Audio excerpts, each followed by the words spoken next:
National Weather Service in northern Indiana has issued a severe thunderstorm warning for southeastern Elkhart County, Indiana, northeastern Kosciuszko County, Indiana, southwestern LaGrange County, Indiana, northwestern Noble County, Indiana, until 4:45 p.m. Eastern Daylight Time. At 4:06 p.m. Eastern Daylight Time, a severe thunderstorm was located near North Webster and moving northeast at 40 miles per hour. Hazard, quarter-size hail and 60 miles per hour wind gusts.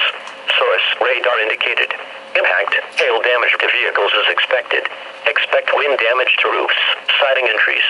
Locations impacted include Syracuse, Ligonier, LaGrange, Millersburg, Topeka, Lake Wawasee, Carmel, Honeyville, Eddy, Emma, Oliver Lake, and Plato. For your protection, move to an interior room on the lowest floor of a building. Torrential rainfall is occurring with this storm and may lead to flash flooding. Do not drive your vehicle through flooded roadways. Repeating, a severe thunderstorm warning has been issued until 4:45 p.m. Eastern Daylight Time for the following counties in Indiana: Elkhart, Kosciuszko, LaGrange, and Noble.